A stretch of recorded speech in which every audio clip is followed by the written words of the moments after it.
Welcome in. This is the newest part of the Fantasy Sanctuary, an exclusive channel dedicated to the Fantasy Gameday app, the UK's newest and fastest growing DFS platform. DraftKings may have kicked us out, but that doesn't matter because the Fantasy Gameday guys, they are here and they want to make DFS great again. They are giving us the contest we want. They are working with the people in the UK to listen to us, give us everything we need. And the games, they have really done a good job with them. Last week, they added their second game, which is a £3 entry one, 5-team maximum. Already, there's a £25 entry max, 5 max. And it seems like they're just going to keep bringing more and more out. Myself and Rich, we know the guys behind Fantasy Gameday. We've been talking to them lots about what we can get as a community that's going to help things. And each week, myself and Rich, we're going to be here talking through our favorite picks on Fantasy Gameday, how we're approaching the slate each week. Rich has had tremendous success over the last year taking on Fantasy Gameday. Rich, are you worried with all these people coming into the platform that it's not going to be as easy for you anymore? Certainly feel a bit more pressure. It was interesting last week going from sort of 200 entries to I think over 1,100 in the end. But luckily still managed to bring home a big cash prize. So really enjoying the app, really enjoying the platform, and hopefully we can continue the success and spread it amongst the people watching and listening right now. Yeah, and each week we will be doing this video. We'll also be doing Twitter threads, bits like that. If you want to jump into our Discord, there, Rich puts together a projection sheet where he goes through the players, puts together values based on how expensive the players are, how much points he thinks each player can get, and that'll really help you find the right way to build your lineups.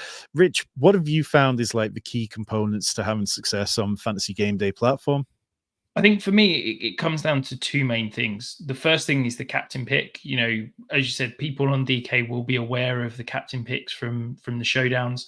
On game day, your captain gets 2 times points. So nailing the captain pick is absolutely essential. And if you get it right, it can almost carry to the cash on its own. And then the second thing is what I class as kind of the key enabler in terms of the pricing is a little bit different on game day.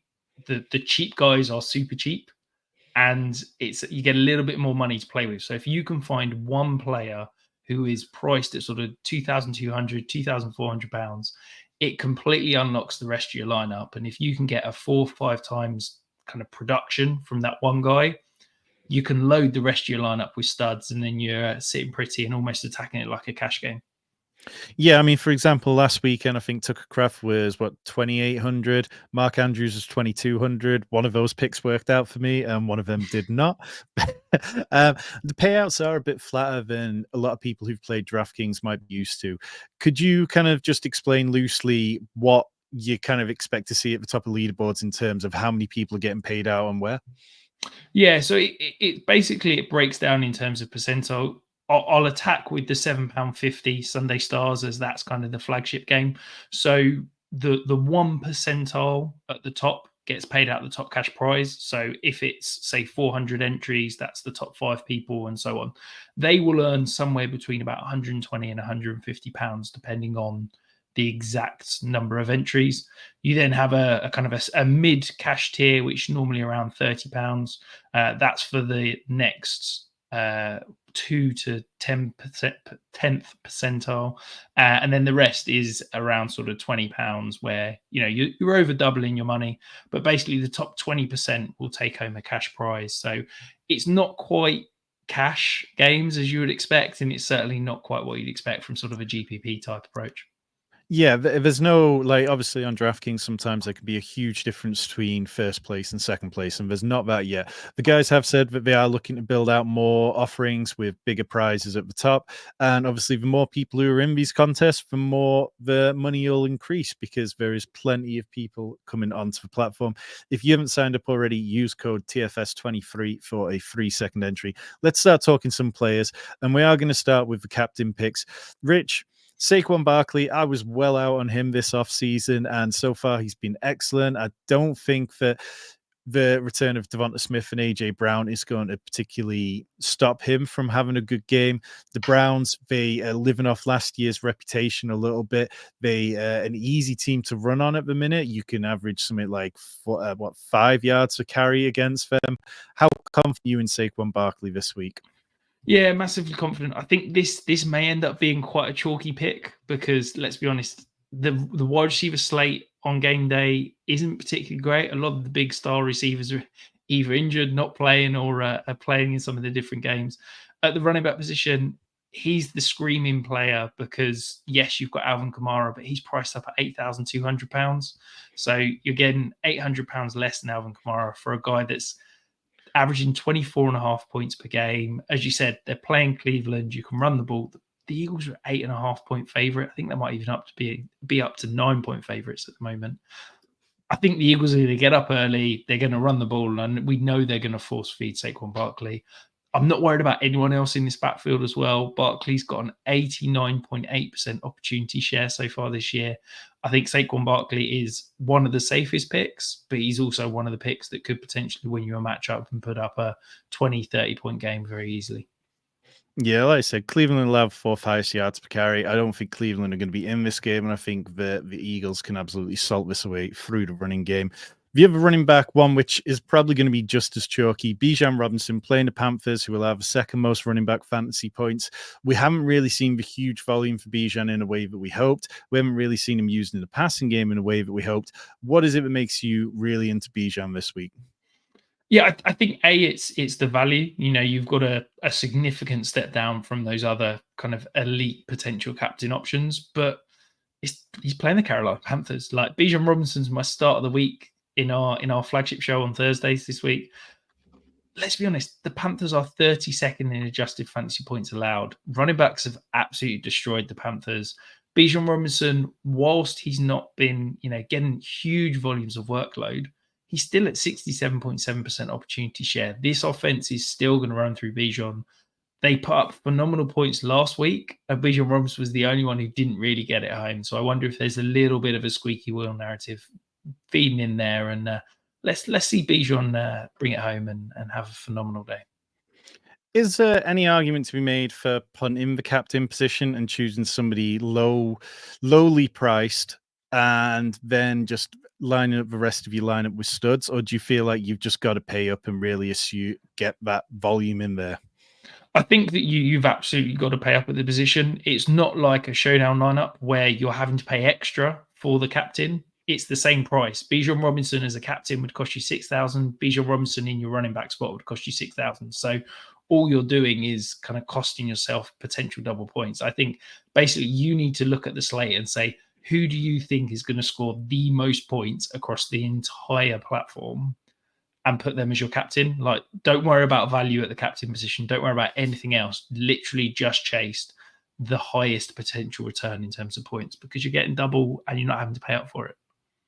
Yeah, well, let's move on and talk about some other players. But before we do, hit the subscribe button. We are starting this channel from scratch again. We need your help. We want the UK community to be on this page every single week. We want to hear your comments, your questions, and we will always answer them back. And the more that you support us, the more we can bring you more Fantasy Game Day content. So each of ourselves, we've got a stack of the week that we like. Rich, where are you going with your stack of the week? I'm going to go with the Texans offense. Now, most traditional DFS players are probably looking at this and going, it's not a big over under. It's not a game that we're expecting huge amounts of points for. But I'm looking at this and just saying, this is purely a value play. I'm getting CJ Stroud at 5,600. I'm getting Dalton Schultz at 2,400. And I'm getting Stephon Diggs at 5,200. That is amazing value. I'd expect all of these guys to at least return 3 times on their price. And I think that playing those 3 guys will open up the rest of your roster that you can just load it with a whole load of studs. And there's no Nico Collins. So there's going to be more balls to go around. And hopefully the value of this matchup could potentially return huge for you. Nice. So I'm going to a more traditional, like high over under, and I'm going with the Dallas Detroit game. I think in these smaller field contests, which is what this is at the minute, even 1,000 entries, you are still looking to. You don't need to shoot for the moon in the way that you did on Millie Maker on DraftKings. You are not looking to get the 1 percentile outcomes in the same way that you had to there. Like, you don't need to start obscure wide receivers to really hope they go crazy. You just want to find sometimes one game which you can focus everything on and build around that and hope that All the points are in that one, and chalk fails elsewhere. 52-point over-under in Detroit at Dallas. Dallas, third highest pass rate. Detroit, the seventh lowest. But their strength is that they can run the ball really well. Detroit have allowed a huge amount of rushing yards. So I want David Montgomery. I think he's been really reliable this year. I think he's been excellent in the red zone. He can find his way into the red zone. And then you've got Dak and CeeDee Lamb, who are going to be forced to pass an awful lot. And that's where the Lions' weakness is. They're weak against wide receivers, particularly those who move in and out of the slot. We saw it with Cooper Kupp earlier this season. We've seen it with Chris Godwin. So yeah, very much in on this stack.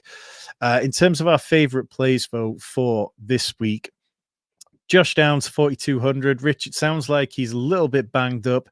If he's out there, are you going to be all over him? Yeah, absolutely. This is, I guess, prefaced on Joe Flacco being under center. I know Anthony Richardson's back practicing. If Joe Flacco is under center, Josh Downs is commanding 8.66 targets per game. He's averaging over 14 points per game. I think that no Michael Pittman, he's going to feast underneath. We know that Alec Pierce, AD Mitchell are going to take the top off defense. I think it's just going to create more space for Josh Downs. And also a little bonus, because he is a little bit banged up, he's in the orange on the app, which I've found some of those key plays, some of those difference makers, if they are listed as orange, which means they're not practicing, they're limited in practicing, people get scared off by it. It's like the little questionable tab when you see it in a best ball lobby. People get scared off, and I think Josh Downs has got the potential to be a difference maker this week.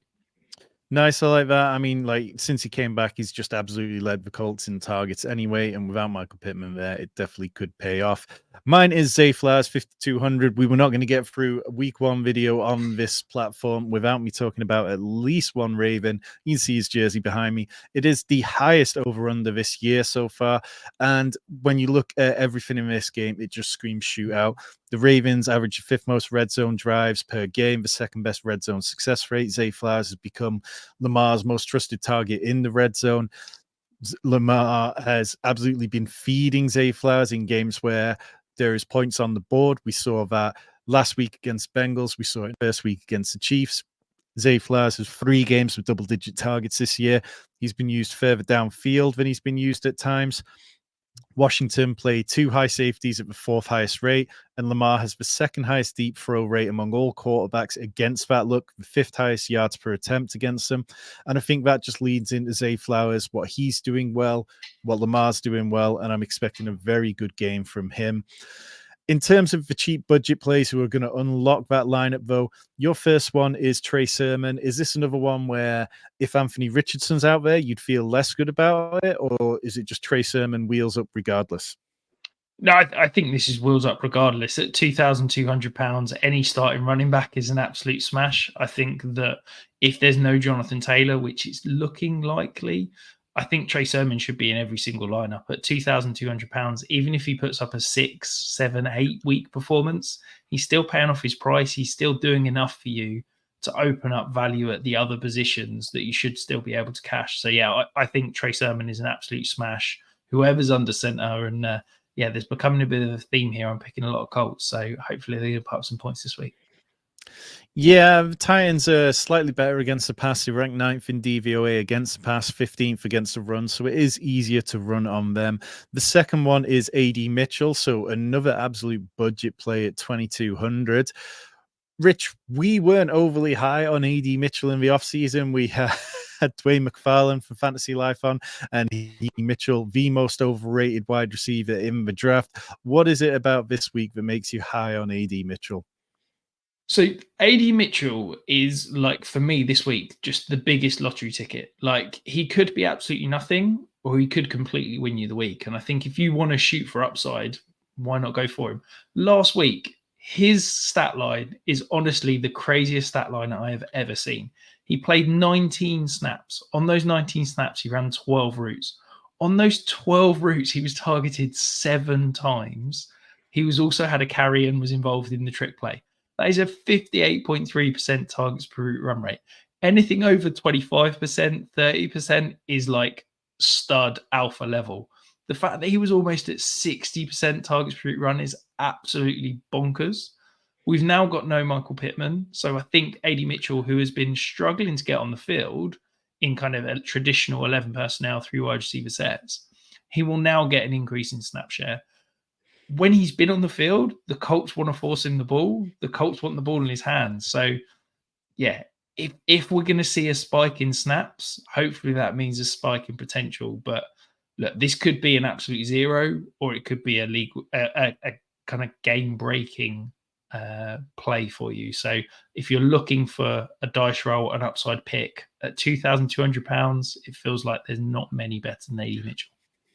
So the Titans have faced plenty of good wide receivers, but they've held the following list to no more than 10.9 PPR points. Garrett Wilson, DJ Moore, Jaden Reed, Christian Watson, Tyreek Hill, Jalen Waddle, and Keenan Allen. At 2,200, obviously we don't necessarily need him to go nuclear, but what's like the minimum level you'd be looking for in PPR points from him?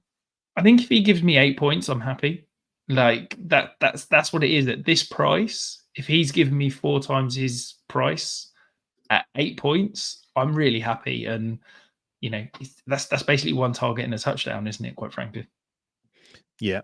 Okay. I can get on board with that. I think that's definitely in the realm of outcomes. That is going to do it for this week. We will be back next week and every week throughout the season, giving you our thoughts on Fantasy Gameday app. Hit the subscribe button, leave your comments below, and remember, use the code TFS23 for your free second entry.